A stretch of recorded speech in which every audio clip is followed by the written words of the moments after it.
Shalom familia, que el Todopoderoso los bendiga, gracias por acompañarnos una vez más, capítulo 33 del libro de Números. Ya estamos a punto de entrar a la tierra prometida en la lectura y vamos a ver un resumen de las jornadas, eso es lo que va a pasar en este capítulo. Así que iniciemos, el capítulo 33 dice así: estas son las jornadas de los hijos de Israel que salieron de la tierra de Egipto, Números 33, ¿no? Por sus ejércitos, bajo el mando de Moisés y de Aarón. Un segundito. Por el mando de Moisés y Aarón. Moisés escribió sus salidas conforme a sus jornadas por mandato de Yahweh. Estas pues son sus jornadas con arreglo a sus salidas. Entonces, aquí se va a enumerar todas las salidas, todos los movimientos que hubo del pueblo en el desierto desde la salida de Israel hasta el ingreso a la tierra prometida, cuando se movieron por mano de Moisés y de Aarón. Fueron escritas estos movimientos, ¿no? Órdenes de paso de lugar a lugar, fueron escritas por Moisés, por mandato de Yahweh. Algo muy interesante, el Señor ordena que se escriba la crónica del viaje, de cómo fue la travesía y cómo fueron todas las etapas de los viajes. Que para todos deberíamos estar un poquito más familiarizados de estos pasajes, porque pues son claves, ¿no?, de las historias que se contaron en cada uno. Así que vamos a hacer algunos recuerdos de lo que acontecieron en estos momentos que se van a enumerar acá. Bueno, empieza en el versículo 3 diciendo: de Ramesés salieron en el mes primero, a los 15 días del mes primero. El segundo día de la Pascua salieron los hijos de Israel con mano poderosa a vista de todos los egipcios. Mientras enterraban los egipcios a los que Yahweh había herido de muerte, entre ellos a todo primogénito también había hecho Yahweh juicios contra sus dioses. Salieron los hijos de Israel de Ramesés y acamparon en Sucot. Entonces ellos salen de Egipto, de un lugar llamado Ramesés, donde ellos habitaron como pueblo, como Israel, como los hebreos eran conocidos en aquel momento, de Ramesés. ¿Cuándo salen? El día segundo el segundo día de la Pascua. Es decir, ellos tienen una travesía que les toma toda una noche, por eso se cuenta el segundo día. ¿Sí sabe por qué dice el segundo día de la Pascua? ¿La Pascua tiene 2 días? ¿Pero por qué dice el segundo día de la Pascua? ¿Porque la Pascua tiene 2 días?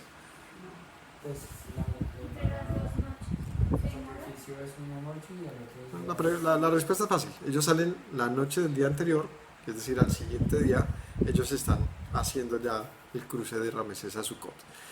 Es decir, la Pascua, como todas las festividades y como todos los días señalados, tiene un arranque el día anterior, lo que significa que pues siempre van a coincidir con 2 momentos, o más bien una celebración o una conmemoración que tiene un asidero por lo menos entre 2 días.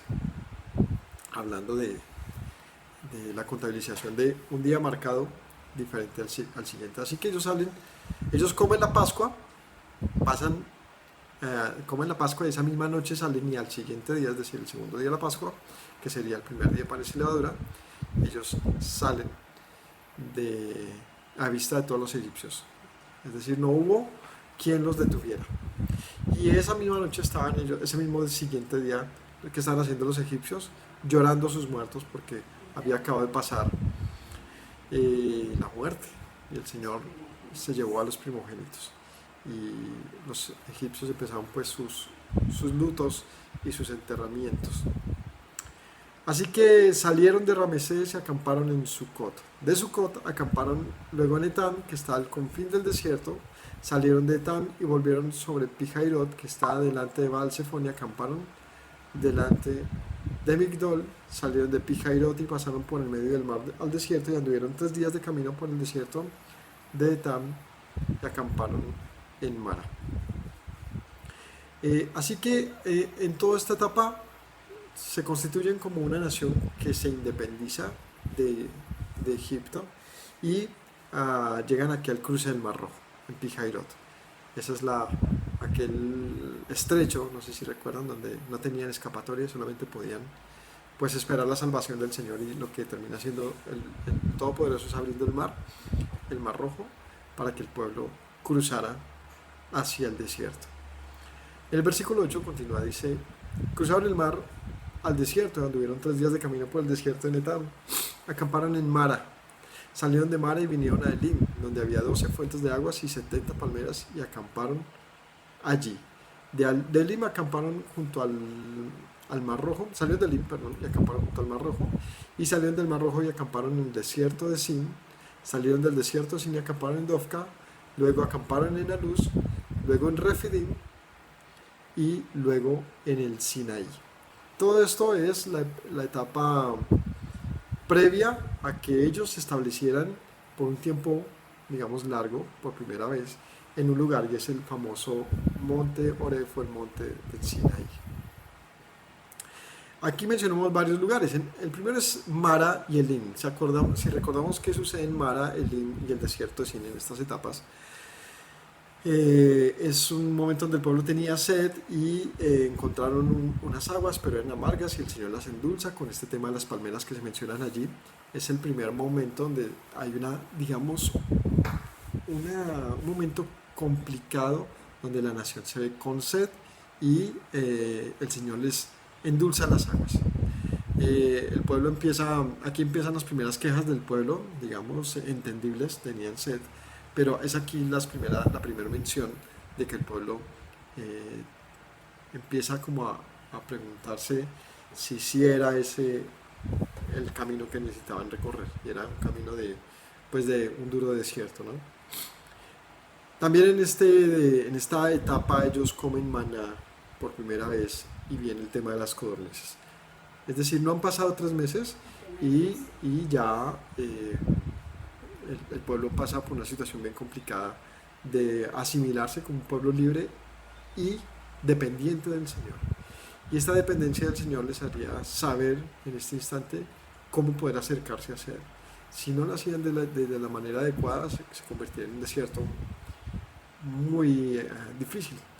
Y ellos, a su manera, como buscaban al Señor, digamos a grandes rasgos de las historias, culmina en este punto en que el Señor les termina enviando maná diariamente durante todo el desierto, y les envía codornices en uno de esos momentos para que coman carne.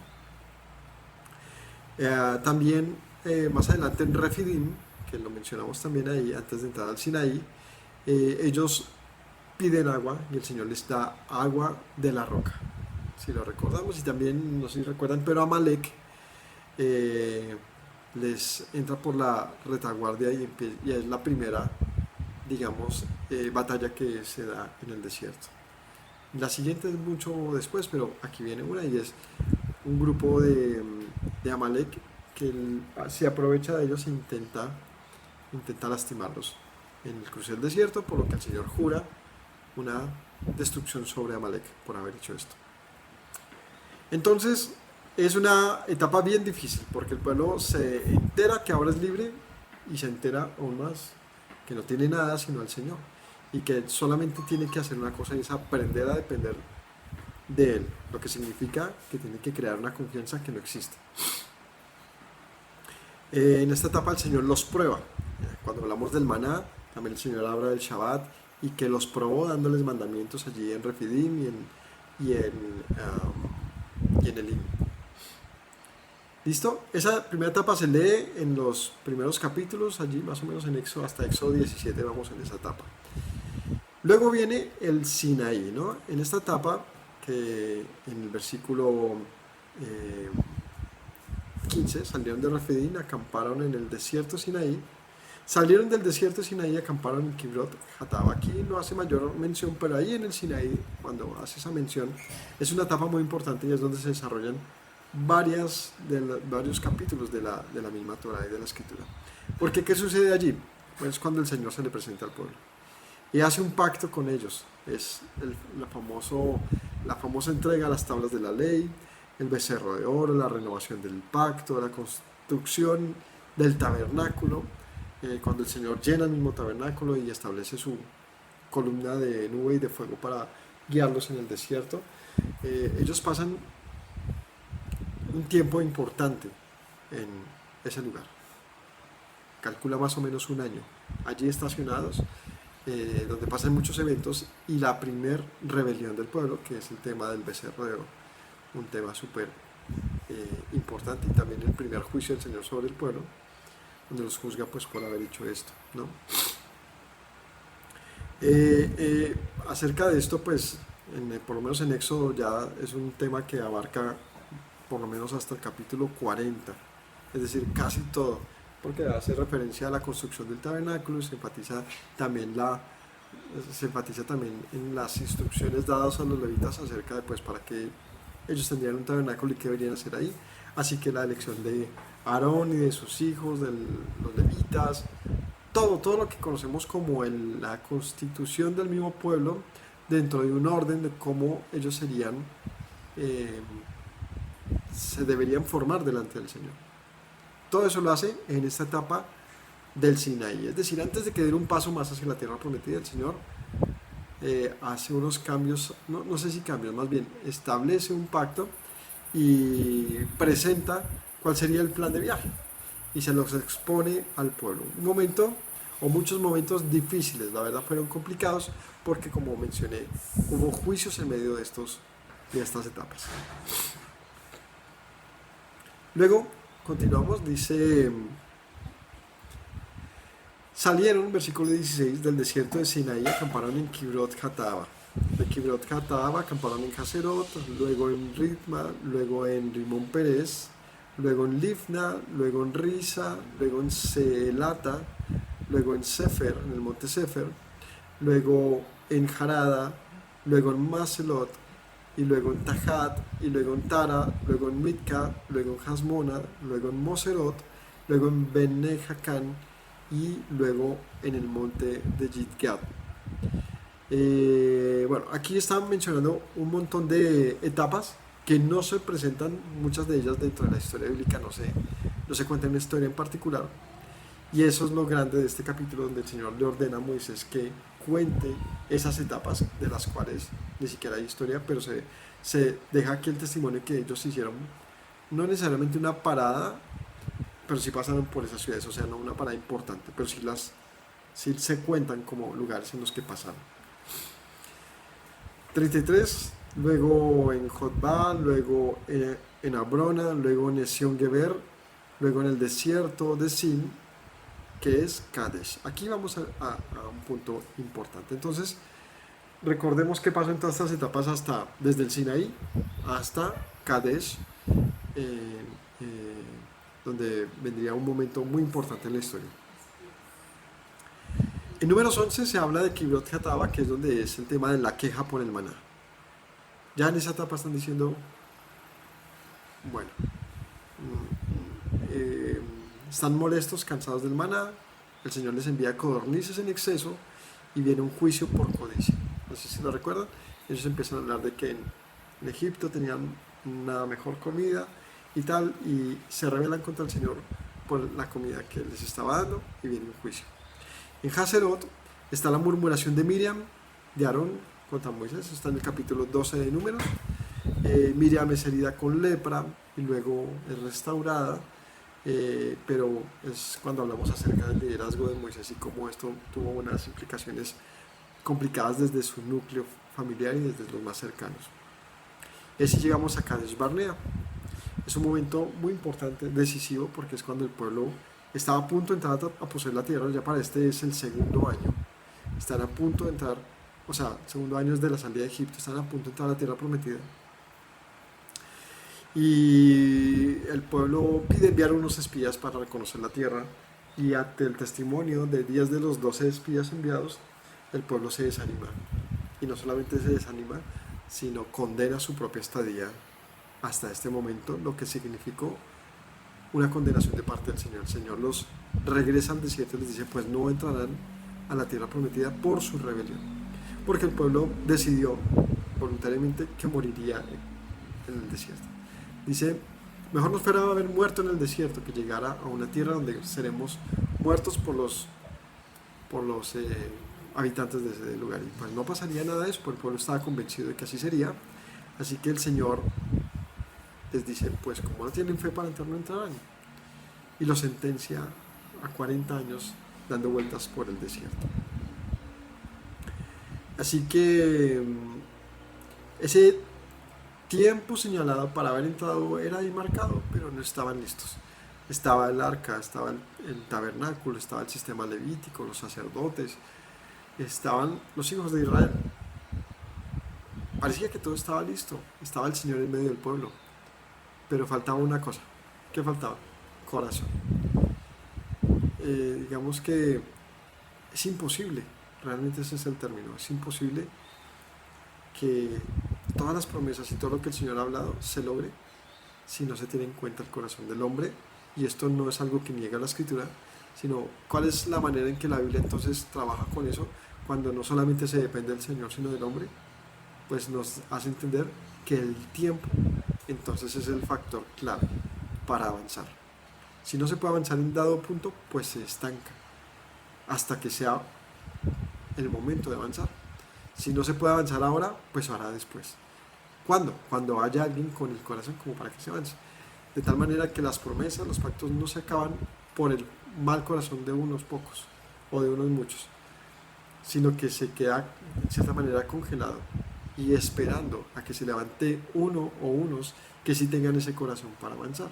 Entonces la fidelidad del Señor está no trazada en el singular, en el particular, sino en el colectivo del pueblo. Y esto es algo muy importante, porque este es el primer reflejo de eso. En esta historia es la primera vez que vemos eso. Incluso antes, hablando de los mismos hijos de Abraham, Isaac y Jacob, en sus historias familiares vemos que las promesas a Abraham no tenían sentido en ese momento, porque ninguno, digamos, estaba en esa etapa de conocimiento del Señor. Pero para este momento el Señor se había revelado a un pueblo de una manera grande y sorprendente, llena de poder, y esperaba que el pueblo hubiese agradecido y en esa gratitud hubiese reconocido el poder mismo del Señor. Y lo que se encontró fue con un pueblo que no sabía vivir fuera de su esclavitud. Y le costó 40 años aprender a hacerlo. ¿Y cómo lo hizo? Pues sus hijos. Así que los hijos de estos 40 años después son los que determinarán en la etapa que estamos leyendo aquí de Números. Continuemos. Entonces están en Kadesh, ¿no? En el versículo 37. Salieron de Kadesh y acamparon en el monte Or, en la extremidad del país de Edom. Y subió el sacerdote Aarón al monte Or, conforme al dicho de Yahweh, y allí murió. A los 40 años de la salida de los hijos de Israel de la tierra de Egipto, en el mes quinto, en el mes primero. Entonces aquí se salta todo lo que sucede en las etapas.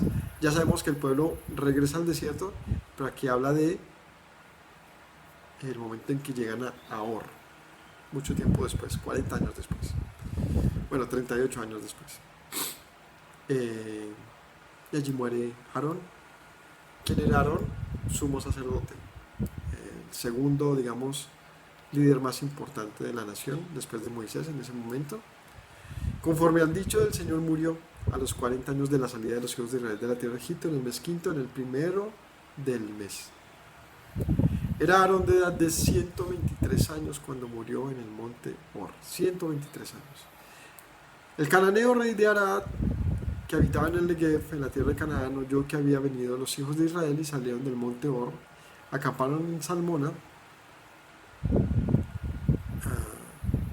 Hablamos ese pedacito acerca del cananeo rey de Arad. Eso lo estudiamos recientemente en este mismo libro de Números, se hace mención de esto.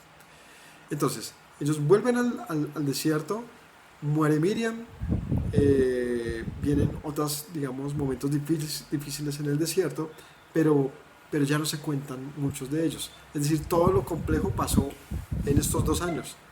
Ya aquí viene como un silencio de 38 años, donde la nación simplemente no se hace mayor énfasis en las historias. Lo único que sabemos es que ya para este momento habían muerto los que en el momento anterior, 38 años antes, habían dicho moriremos en el desierto.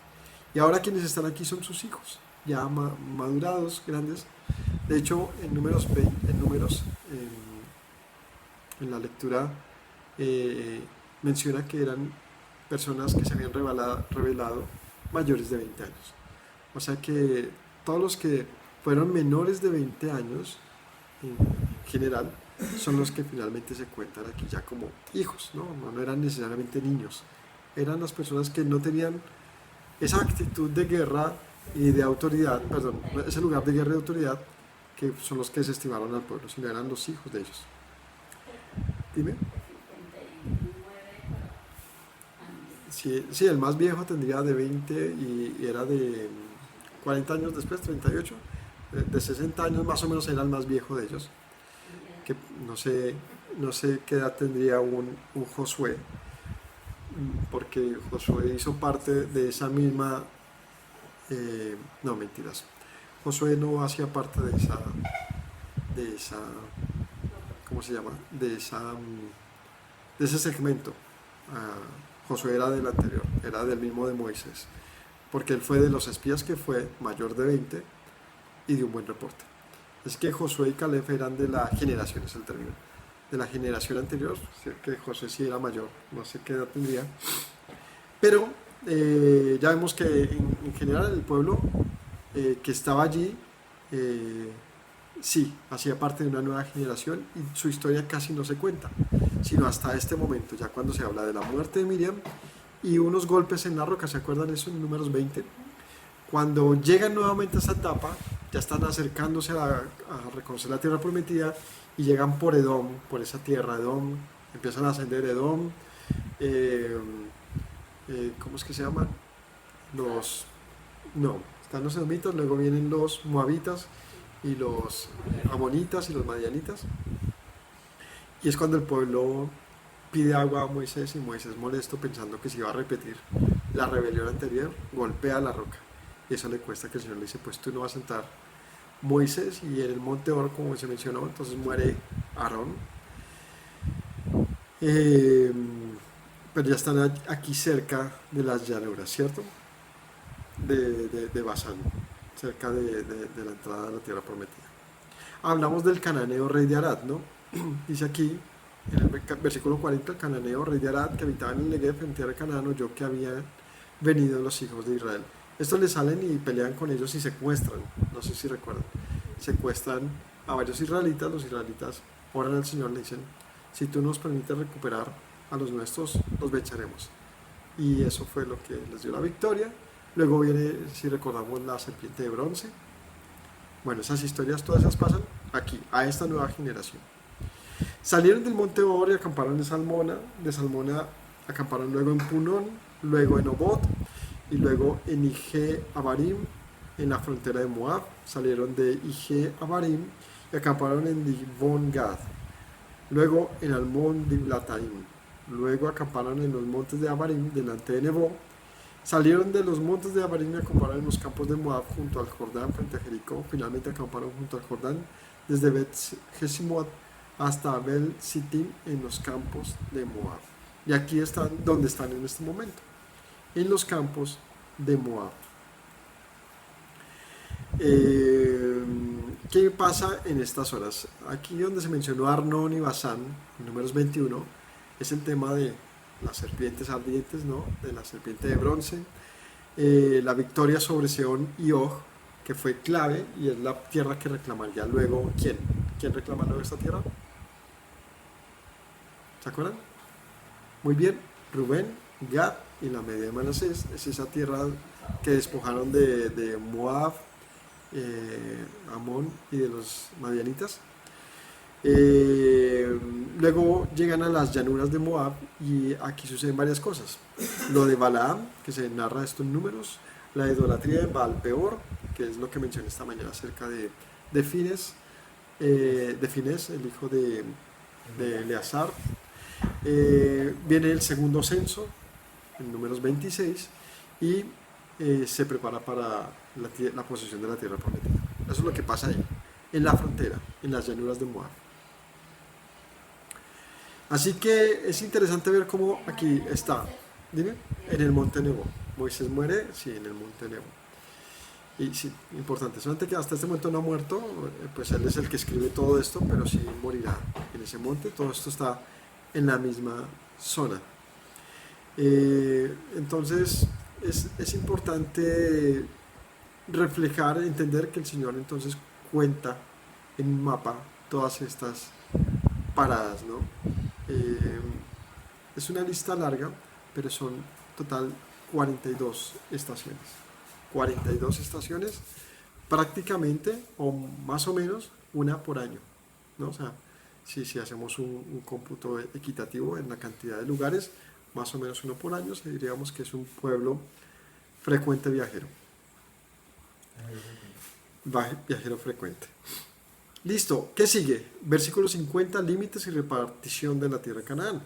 Habló Yahweh a Moisés en los campos de Moab, junto al Jordán, frente a Jericó, diciendo, habla a los hijos de Israel y diles, cuando hayan pasado el Jordán, entrado en la tierra de Canaán, echarán delante ustedes a los moradores del país.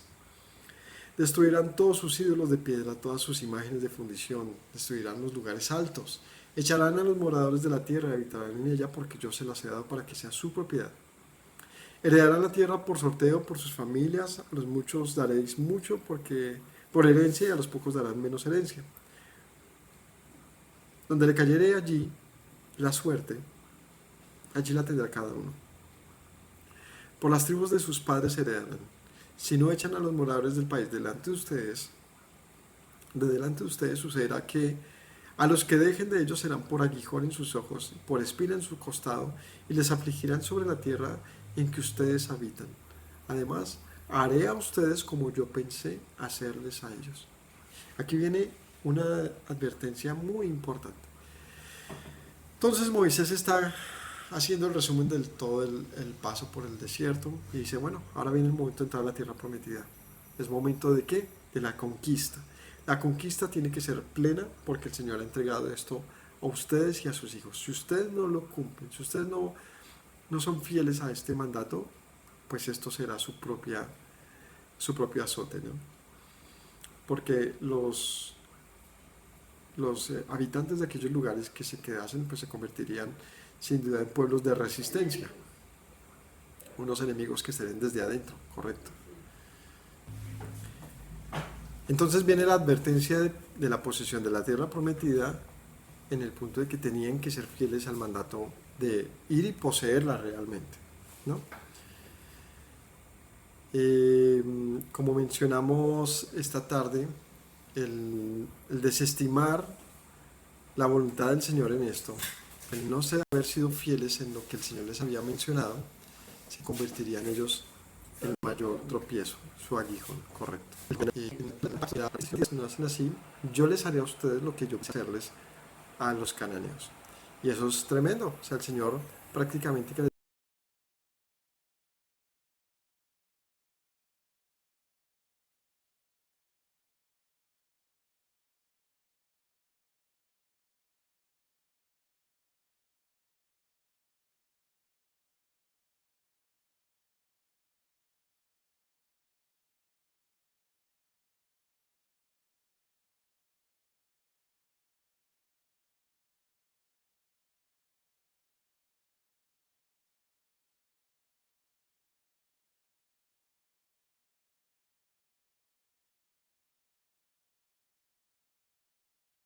dice, si ustedes no son diferentes a ellos y no me obedecen, pues yo les, les haré pasar por los juicios que pensé hacerles a ellos. ¿Y cuál es el juicio que el Señor pensó hacerles a los cananeos?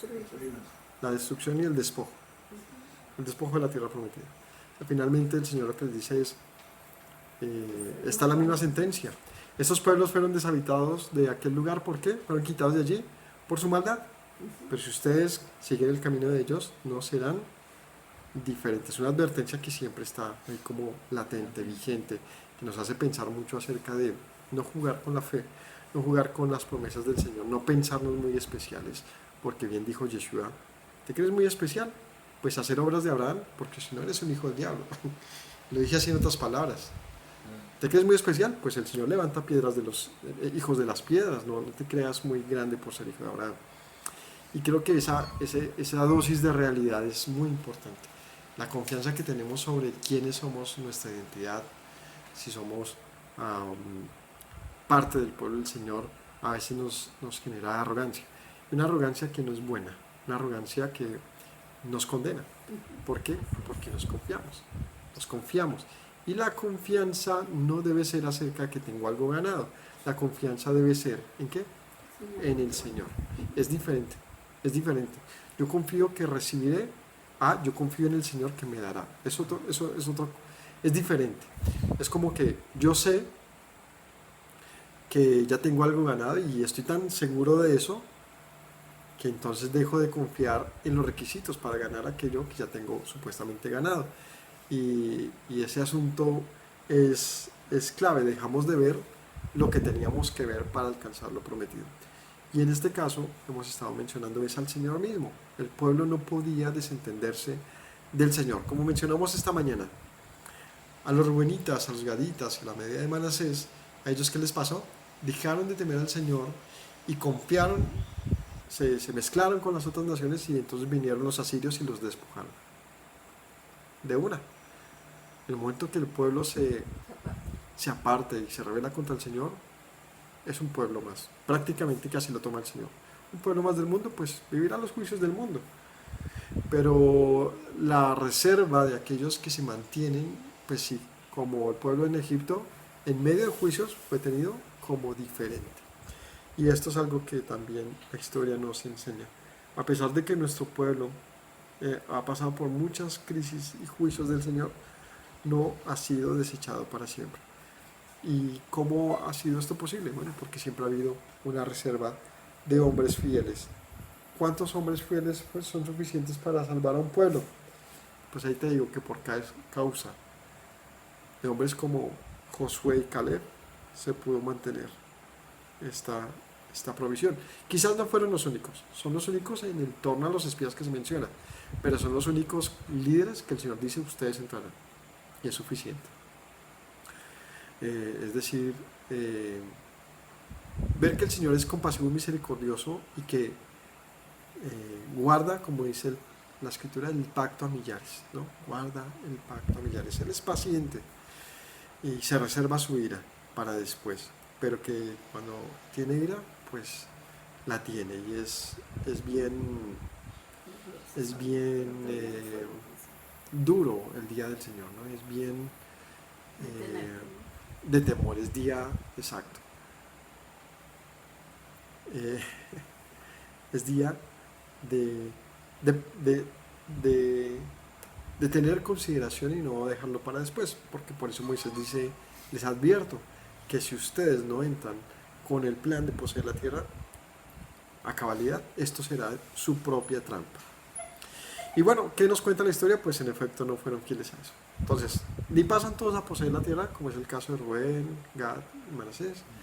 Tampoco entran a poseer todos los rincones, pues ellos realmente sí mantienen pasan por alianzas, que es el primer momento que le pasa a Josué. ¿Y ahora qué hacemos? Se embaló ahí con unos extranjeros que los engañaron y se metió en un pacto, en un voto. Se embaló, empezó a pasar momentos complicados, pero esto ya empezó a hacer que empezase a restar el futuro, digamos, glorioso que podrían haber tenido ahí. Pronto se convirtió en un pronto problemas.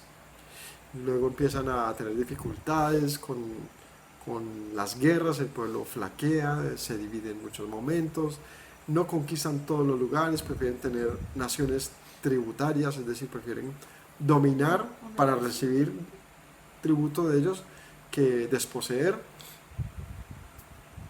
No tienen la suficiente valentía y fuerza para poseer las tierras. No, es que no necesitaban sino una cosa. ¿Qué es lo que necesitaba el pueblo para haber poseído la tierra prometida? Fe, decisión. ¿Y por qué no lo lograron? Nunca fue porque fueran más fuertes los filisteos, eso es falso. Es que no importaba, podrían haber sido una potencia militar. Eso no seguía siendo el problema. El problema siempre fue que ellos no creyeron que pudieran vencer. Es como desde la primera etapa en Cádiz. Ellos no entraron a poseer porque creyeron que morirían. Murieron. Pues así les pasó con los filisteos. Siempre tuvieron miedo de ellos. Tanto así que llegamos hasta el rey David y todavía están lidiando con los filisteos. ¿De acuerdo? y realmente nunca los despojan de esos territorios. Aprenden a convivir con ellos en ciertos momentos. Vemos por allá Sansón, juez de Israel, lidiando con los filisteos.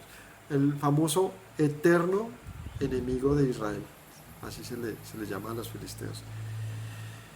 Eh, eh, Son ciudades que cobran fuerza y pierden fuerza a lo largo del tiempo, no siempre fueron poderosos, hubo momentos de, en que no eran realmente fuertes, como cuando David se vuelve rey. David es el que logra realmente como llevar la mayor victoria de Israel en momentos de expansión, pero no se continúa, se detiene.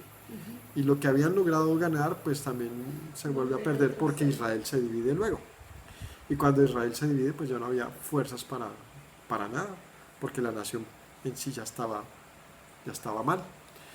Y ya hablar más de esos pueblos ya no tiene sentido porque el mismo Israel viene a ser despojo. Llegan los asirios, los sirios, los babilonios, los persas, todo el mundo ya hace lo que quiere con Israel porque ya nunca logró realmente tomar posesión de su tierra porque no obedeció, fue un pueblo desobediente. Y esa desobediencia constante a lo largo del tiempo pues, se convirtió en su propia derrota, como lo hemos mencionado. Una derrota que se ve constante a lo largo de la Biblia y que se augura como un tiempo posterior, y en efecto así pasa. Y mucho tiempo después, pues Roma bautiza aquel lugar en el cual era conocida como Judea, la bautiza como Filistina, Palestina, en honor, digamos, o haciendo alusión a esos filisteos, a los enemigos, ¿cómo se diría? Eternos, en el sentido de que pues nunca los destruyeron porque no quisieron, esa es la realidad, no porque fueran muy fuertes, de hecho eran pueblos pequeños, con gigantes, sí, pero ellos los destruyeron, los gigantes. ¿Y qué pasó? Porque no terminaban digamos, de conquistar esos terrenos, porque no querían, preferían tener alianzas con ellos. Y así sucede no solamente con esa parte, sino con la parte norte, con Tiro y Sidón, que también había sido dado como tierra prometida. Y bueno, mucha historia se da en la Biblia acerca de este asunto de la advertencia de Moisés. Si ustedes no hacen como yo les digo, ¿qué va a pasar? El Señor les hará a ustedes como pensó hacer con ellos. ¿Qué fue? Despojarlos. Los sacó de la tierra. Capítulo 34. Yahweh habla a Moisés diciendo: manda a los hijos de Israel, diles, cuando hayan entrado en la tierra de Canaán, esto es la tierra que les ha de caer en herencia, la tierra de Canaán según sus límites. Tendrán el lado del sur, desde el desierto de Sin hasta la frontera de Edom. Será el límite del sur al extremo del mar Salado hacia el oriente. Este límite se irá rodeando desde el sur hasta la subida de Akrabim, pasará hasta Sin y se extenderá del sur a Kadesh Barnea, continuará hasta Hazar Adar y pasará hasta Asmón. Rodeará este límite desde Asmón hasta el torrente de Egipto y sus remanentes serán al occidente. El límite occidental será el mar grande, este es el Mediterráneo, este es el límite occidental, el límite del norte será el mar grande, desde el mar grande, tazaréis al monte Or, del monte Or tazaréis a la entrada de Hamat y seguirá aquel límite hasta Sedad. Seguirá este límite hasta Sifón, terminará en Hazar Enan. Este será el límite del norte. Por límite al oriente tazaréis desde Hazar Enan hasta Sefam. Bajará este límite desde Sefán a Ribla, al oriente de Ain. Descenderá al límite y llegará a la costa del mar de Cineret al oriente. Después descenderá este límite al Jordán y terminará en el mar Salado. Este será vuestra tierra por sus límites alrededor. Bueno, aquí que estamos leyendo los límites de la tierra prometida que ellos tendrían que conquistar. O sea, esta es la parte no única, sino la parte que tenía que ser obligada de conquista. Son los límites de heredad, es lo que significa. Es decir, eso es lo que deberían repartirse. Mandó Moisés a los hijos de Israel diciendo: esta es la tierra que se repartirá en heredad por sorteo, que mandó Yahweh que diese las 9 tribus y a la media tribu. Porque la tribu de los hijos de Rubén según sus casas, y la tribu de los hijos de Gad según sus casas, y la media de Manasés han tomado su heredad. Así que 2 tribus y media tomaron su heredad a este lado del Jordán, frente a Jericó al oriente, al nacimiento del sol. Y habló Yahweh a Moisés diciendo: estos son los nombres de los varones que repartirán la tierra. Bueno, entonces dice, esos límites iniciales van a corresponder a 9 tribus y media.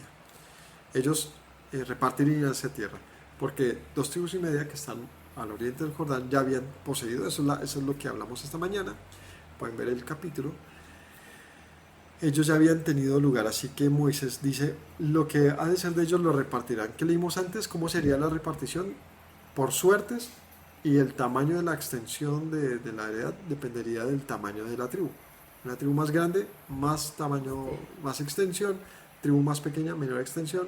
Significa que debería haber una repartición equitativa de la tierra, pero por suertes. Es decir, que no habría ningún tipo de privilegio sobre alguna tribu porque haya algún arroyo, porque haya pozos, porque haya minerales. No. Cada uno según la suerte, es decir, el Señor le indicase. 17. Estos son los nombres de los varones que repartirán la tierra. El sacerdote Eleazar, Eleazar y Josué, hijo de Nun, tomarán de cada tribu un príncipe para dar la posesión de la tierra. Estos son los nombres de los varones de cada tribu. Y bueno, aquí viene, ¿quiénes poseerían la tierra? Bueno, iría un representante de cada tribu a hacer su trabajo. A mí me toca tales límites y él tendría que repartirle a todos sus hermanos, una tarea también complicada. De la tribu de Judá, Caleb, hijo de Jefone. Este Caleb que se menciona es el que da un buen reporte junto con Josué, el que se menciona aquí también, y él es el que vendría a ser cabeza de tribu en Judá para repartir la tierra. De la tribu de los hijos de Simeón, Semuel, hijo de Amiud; de la tribu de Benjamín, Elidad, hijo de Quislón; de la tribu de los hijos de Dan, Buki, hijo de Hogli; de los hijos de José, de los hijos de Manasés, el príncipe Haniel, hijo de Ephod; de la tribu de los hijos de Efraín, el príncipe Kemuel, hijo de Siftán; de la tribu de Zabulón, el príncipe de Elisafán; de la tribu de los hijos de Isaacar, Paltiel; de la tribu de Aser, Ahiud; de la tribu de los hijos de Neftalí, Pedael, hijo de Amiud. A estos mandó Yahweh que hiciese la repartición de las heredades a los hijos de Israel en la tierra de Canaán. Bueno, aquí termina el capítulo. Entonces concluimos que antes de poseer la tierra es importante hacer ¿qué? Un recuento. Antes de poseer la tierra, de hablar de límites, era necesario mirar hacia atrás y decir, este ha sido nuestro camino, esto fue lo que pasamos, esto es lo que nos ha costado llegar hasta acá. ¿Vamos a temer ahora poseer la tierra?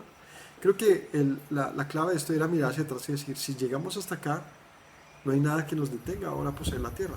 Si el Señor nos llevó hasta este momento, nos transformó como una nación renovada, ¿por qué ahora temer a los enemigos que podríamos encontrar en la tierra prometida?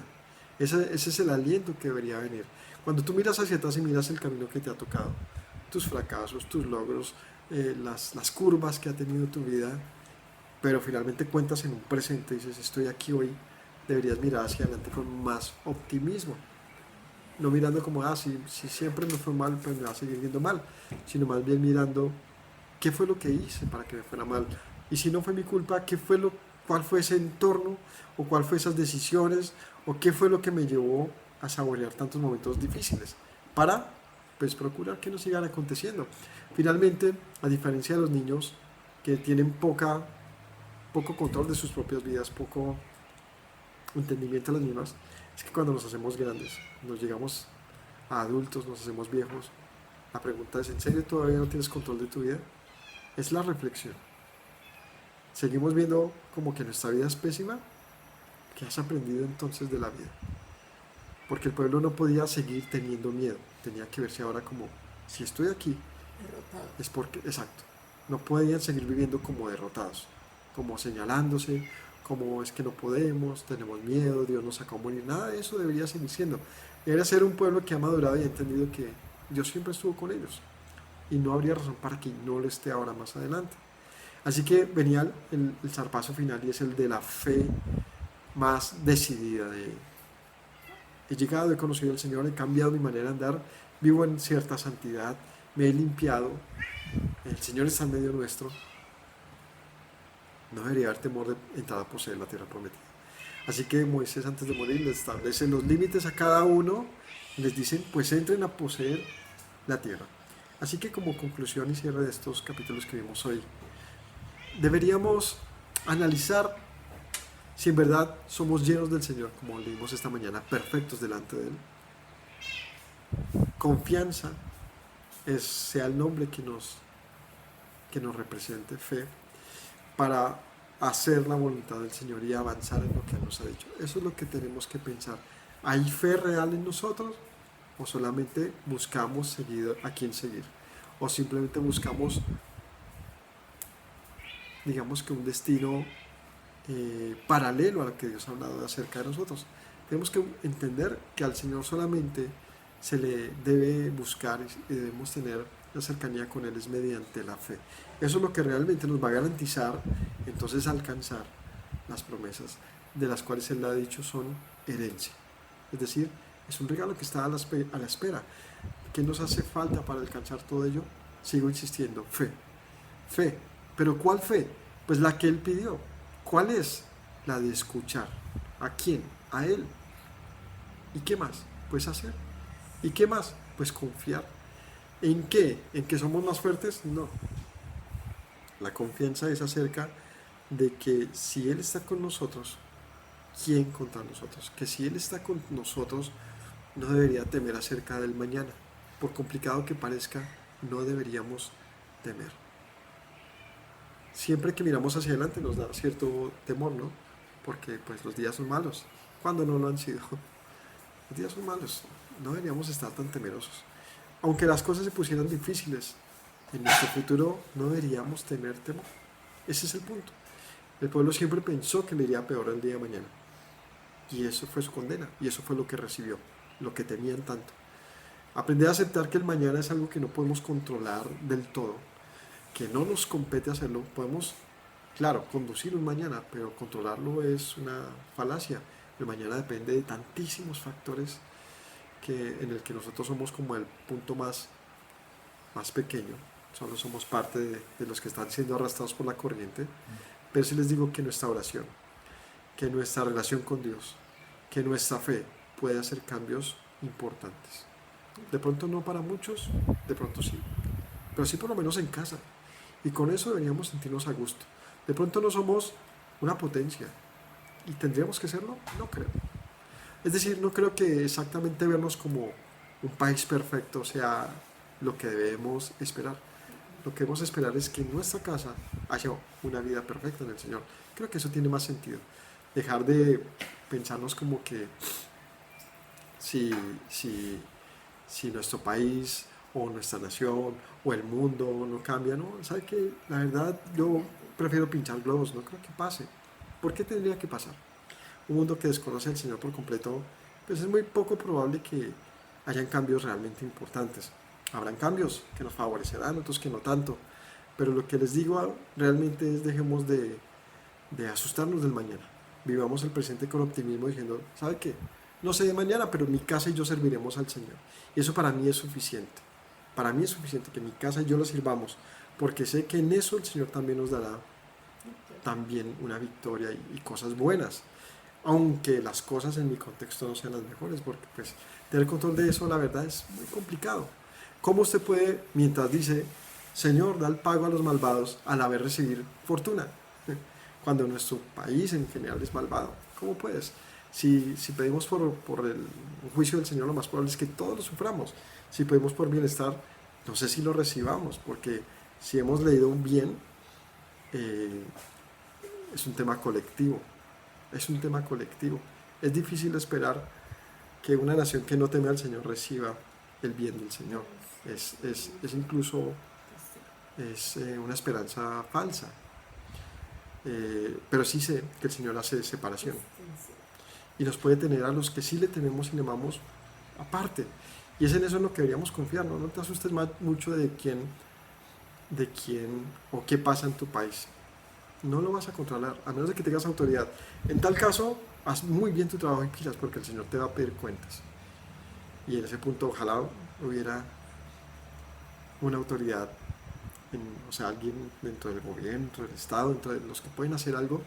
Con este temor del Señor sería una herramienta tremenda si pasara, pero si no, estás en medio de otros, pues como Yeshua y como Daniel, tranquilízate.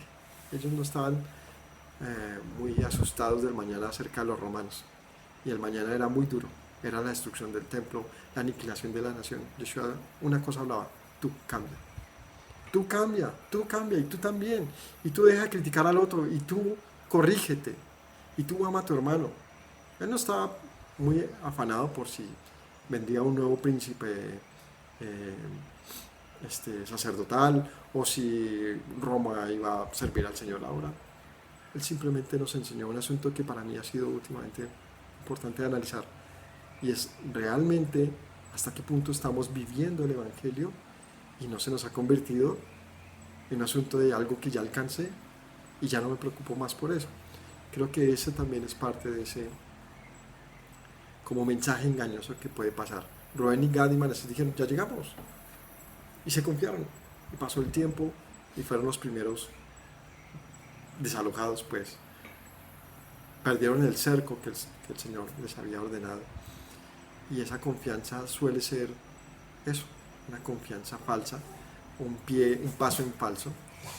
Yo lo que prefiero es simplemente decirles: mis hermanos, cobremos fe, ánimo, alentémonos y veamos que todas las promesas del Señor finalmente están al alcance. Es decir, sea un año o 40 años, el pueblo estaba al alcance, lo podía alcanzar. ¿Pero por qué no lo alcanzaron? Porque no hubo fe. Así que el aliento que nos debe dejar la Escritura no es acerca del otro, no te preocupes. Nos puede llegar el hombre más malvado o el más bueno. Tú relájate, que el Señor sea el que se encargue de los gobernantes, Él los pone y los quita. Creo que lo que deberíamos preocuparnos cada día es acerca de cómo estamos nosotros realmente teniendo una tarea de relación con el Señor que sea suficiente, o que tenga sentido, que tenga propósito, que sea ejemplar, que tenga fruto. Esa es la palabra, que tenga fruto. Eso es lo que finalmente nos hará diferentes. Todos los días hay cosas buenas para destacar, pero la mayormente son cosas malas, ¿no? Tú prendes noticias, las noticias internacionales, las nacionales, siempre nos asusta, nos agobia, como que molesta, ¿no? Pero finalmente, cuando te das cuenta que tú no tienes el control sobre eso, tampoco va a ser servir de mucho afanarnos y alegarnos por eso. Creo que lo que sí nos va a tener que hacer esto es darnos cuenta que estamos en momentos difíciles y malos. Siempre van a estar. Porque cuando veo acerca de mi país, creo que para atrás nunca ha habido un momento fácil. Ha sido un país bien golpeado por la maldad. Pero eventualmente el Señor también levante un buen gobernante. Ojalá pasara. Ojalá que sí. Pero si no, pues tampoco afanarnos mucho por eso. Pasar lo que tenga que pasar. El punto es mi casa y yo, mi casa y yo. O sea, hay algo en lo que yo sí tengo control, o debería tener control, es en mi vida, y ¿cómo se llama esto? Alcanzar a los que pueda alcanzar. Mi casa, los que están cerca. Creo que cuando vemos las cosas así, pues por lo menos nos quitamos un bulto de encima. ¿Cuál? El de un cambio que yo no puedo hacer por mi país. No lo voy a poder hacer, a menos de que mi nación se arrepienta, se convierta, reconozca. O sea, hay un proceso inmenso que no se ve ni a la vuelta de la esquina. El Señor no aparece realmente en la ecuación. No, aparece de pronto si tiene unos votos por ese lado, pero realmente el Señor está en la ecuación. La verdad es difícil, porque ¿qué nación hoy en día se establece, se ciñe a la ley del Señor? Difícil. Se acercarán, claro, tendrán principios para seguir sosteniendo, pero en el fondo estamos en un mundo moderno, diferente, y eso hay que realmente digerirlo, decir: sí, eso es una realidad, eso no va a cambiar, es un mundo moderno. Cuando el Señor ha sido desplazado del mundo, tenemos que aceptar una cosa: fue desplazado del mundo. Ojalá que llegue alguien que tenga temor. Eso es suficiente. El temor de Dios es suficiente para que pasen cosas buenas. Estoy seguro de eso. Y creo que tenemos ejemplos en el radar. De pronto no harán los gobernantes lo perfecto, por supuesto. Hay mil cosas para decir que no gusten, que no funcionen. Pero en lo poco o mucho que he visto de nombres como Bukele, me dice a mí, pues, mano, cuando una persona pone al Señor por delante, aunque no lo conozca del todo, la justicia entra a regir. Y de pronto no se ha reconocido en plenitud en ese sentido, de pronto esto suene muy mal para muchos, pero los frutos que se logran cuando se tiene al Señor, y es lo que por lo menos yo le he escuchado al hombre siempre que habla, le dice a uno, se puede. Pero claro, todo se forma en un debate. Lo único que sé es que como pues estamos en ese punto de nuestro país, relájese, relájese. Será lo que tenga que ser. Lo único que sé es que mi casa y yo, con eso quedémonos. Mi casa y yo estamos siendo un pueblo que se llama Israel en medio de una nación que se llama gentil, malvadas, impías, lo que el nombre que usted quiera ponerle. Por supuesto, hay escalones de maldad y de tal, pero hay una cosa que es generalizada. No hay temor del Señor. ¿Y qué vas a hacer? ¿Esperar que venga el hombre más bueno del mundo? No creo que pase. Lo más probable que pase es, sí, juicios y más juicios y más juicios. Así que lo que debemos hacer más bien es mantén la calma, sea el gobernante que tengas presente, el que vaya a ser mañana o el que fue, míralos como lo que son otras personas que atienden a muchos intereses que no son el Señor. Así que sin más, y con esto cierro diciendo que para alcanzar las promesas del Señor tiene que haber algo aquí adentro, real, aquí adentro. Y es eso lo que el Señor nos está pidiendo hoy y ha pedido siempre, una relación personal. Así que familia, el Todopoderoso los bendiga, gracias por acompañarnos. Estamos terminando el libro de Números. Pronto entraremos con Deuteronomio. No olviden que esta lista está capítulo a capítulo en nuestro canal, en La Verdad Te Hará Libre. Les esperamos de verdad que compartan, que comenten, que ¿cómo se dice? Que aprovechen el contenido que nosotros estamos entregando. Shalom para todos y bendiciones. Me presento nuevamente, mi Rey, mi buen Señor. Mis pasos se han desviado, necesitan dirección. En tu amor me he refugiado, Yeshua, pues así al Padre puedo hoy decir. Me presento nuevamente, mi Rey, mi buen Señor. Mis pasos se han desviado, necesitan dirección. En tu amor me he refugiado, Yeshua, pues así al Padre puedo hoy decir. Abba, Padre, Baruch atah, Señor Dios nuestro Rey de eternidad. Abba, Padre, Baruch atah,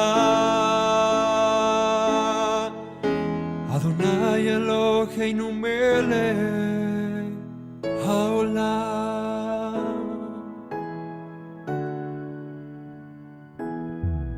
Me presento nuevamente, mi Rey, mi buen Señor.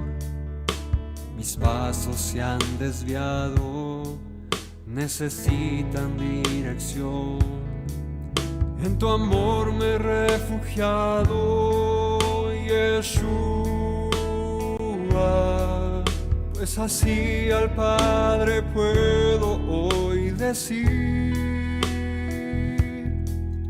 Me presento nuevamente, mi Rey, mi buen Señor, mis pasos se han desviado, necesitan dirección.